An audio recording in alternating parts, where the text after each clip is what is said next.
It's making you poor. Today I'm going to share with you 5 non-obvious places where you're losing your money.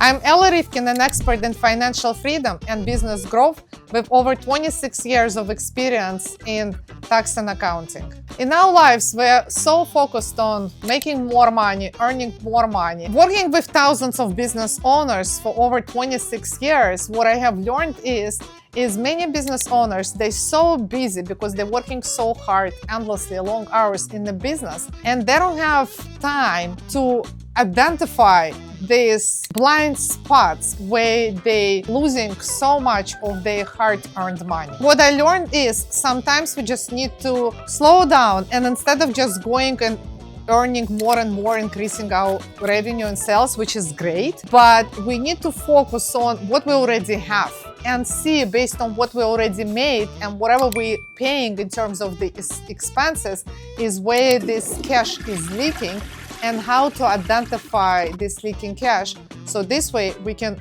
boost our cash and keep more of our profits in the pockets. The first place is where I noticed that many business owners are losing money is on taxes. It might feel like, it's very obvious, but unfortunately it's not.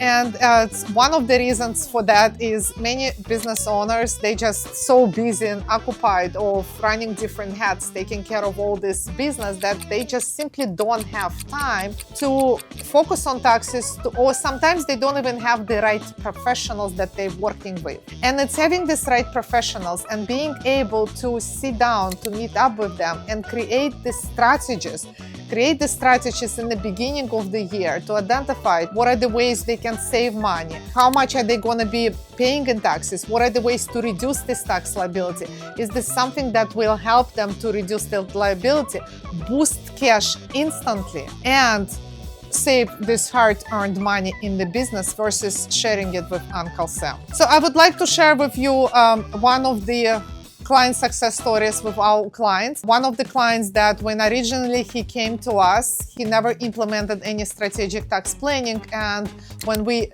did the diagnostics and review of his tax return, we identified that he was giving a lot to Uncle Sam, and then he implementing strategic tax planning, he could have saved lots of money.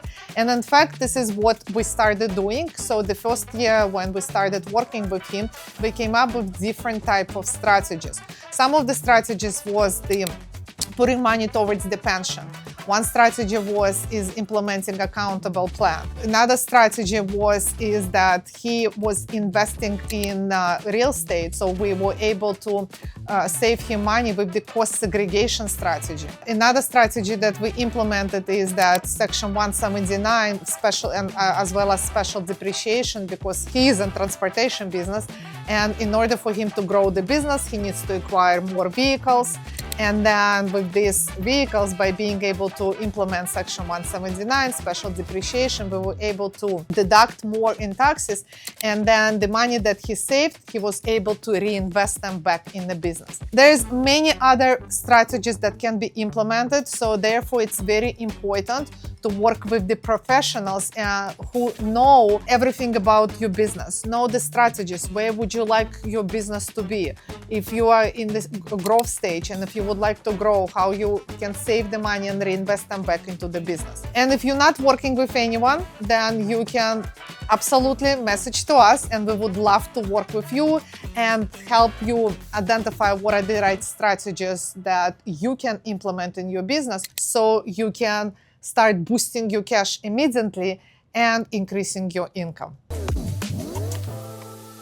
The second place probably where you lose your money is mortgage. So what do I mean by that? For many of you who are listening, probably you have properties, primary residence, or maybe some of you even have investments property. And what I noticed working with thousands of business owners in my practice is many people don't like to have the debt. And they, like, even when I ask my clients, is like, what is that? Why do you say that? Is that they feel like they have like this burden on their shoulder that they carry with them, and then what they do is they want to prepay these mortgages right away. So typically what they do is they do like an extra payments, or they like try to pay as soon as possible. I will share with you, one of the clients approached us a few weeks ago, a potential client, and when we did the diagnostics for him, so the first place that we identified where he was leaking the cash is that he was prepaying his mortgage, because he created this whole plan for himself that he wants to pay off his mortgage in a couple of years. Why I think that it's not a good idea? Because look at it this way, there is a good debt and then there is a bad debt. So what do I mean by that? The bad debt is when you take the credit card, you go and then you buy clothes, you do kind of shopping, go on vacations, and you charge all of this on the credit card. This is a bad debt, because everything that you put on this credit card, all these expenses, this is an expense. This is something that you spend money and you can never get them back. But the good debt is when you purchase a property, in this case real estate property, and then you take a mortgage on that from the bank. So that becomes a good debt, because what happens is that you leveraging your money. Instead of putting your own money, you taking this money from the bank. And typically, whenever you take the mortgage from the bank, the interest is not very high.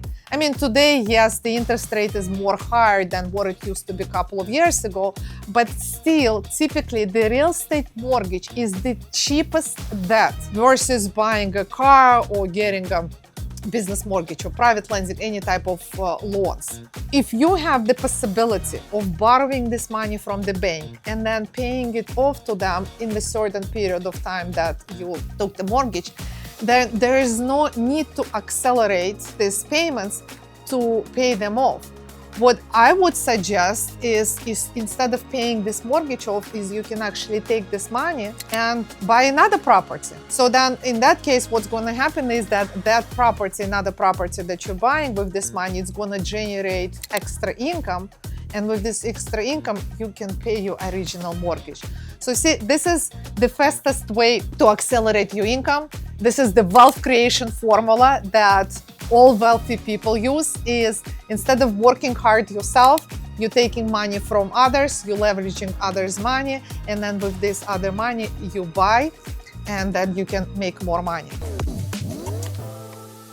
The third place where you're losing the money is house renovations, is renovating your primary residence, secondary residence, or maybe even investment properties. So again, working with these business owners and doing the taxes and finances, what I noticed is that, you know, the business owners, they're working very hard. They're making all this money, and they, at some point, they starting doing very well, which is great.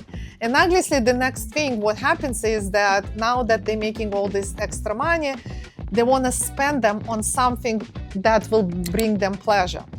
And most common way that I see is they spend this on this house renovations. And it's interesting because I remember when I used to have my house too, I remember like every time it's a spring, I see like on my block when I come out of my house and go drive to work, I see like every single house has some kind of a construction going on in there. And it's typically normal because, you know, we have this beautiful house and now we wanna renovate it, make something nice in there, something that we can enjoy. So, but why am I saying that it's the place where you're losing your money and leaking the cash?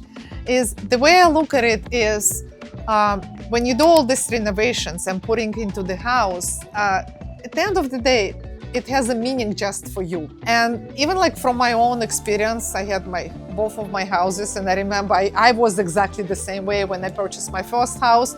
I kept it for 11 years. For 11 years, every year it was like ongoing construction, and then the same thing happened with the second house.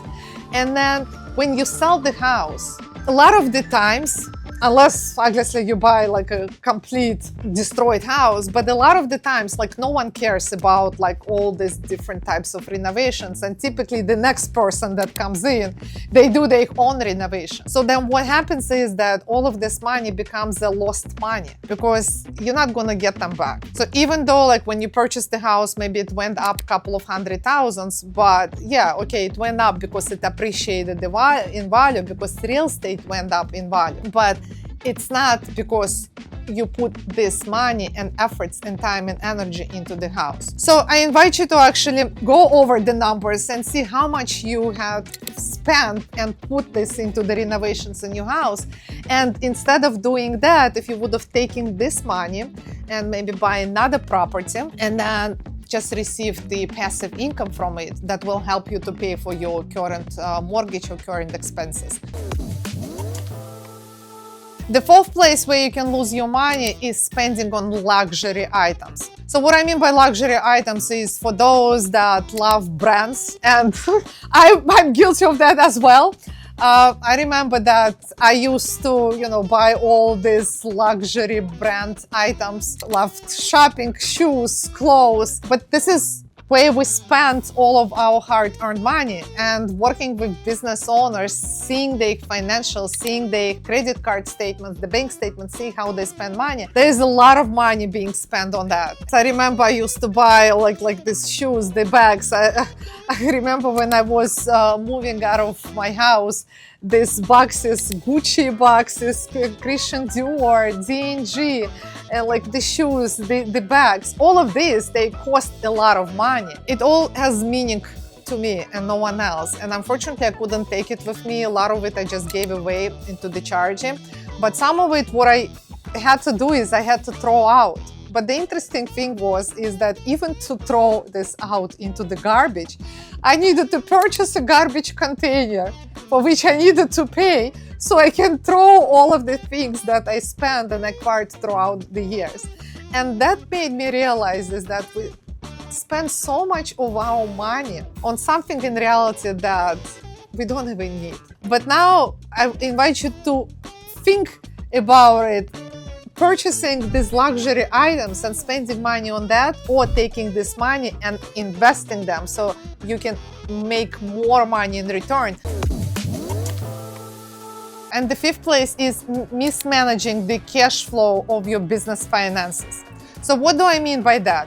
Working with business owners and reviewing their finances, what I notice is that a lot of them, they just mismanage the cash flow, the money.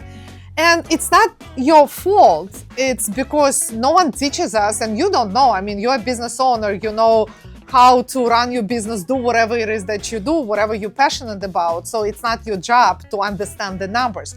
So therefore, it's very important to have the right professionals who, first of all, who puts the financial statements for you. Because many business owners, and I see this all the time, is that they don't have anyone who puts the financial for them, who keeps the financial reports for them. But it's very important to have the scorecard. It's because if you don't keep a scorecard, then how do you know how you're doing? Look at it this way. For those of you who have kids, or at one point you were a kid, you went to school. How did you know if you were doing well or not? It's when you took a test, you got a grade, and then you knew, okay, you're doing great. And if you got a bad grade, then it meant that you needed to study harder, needed to study better.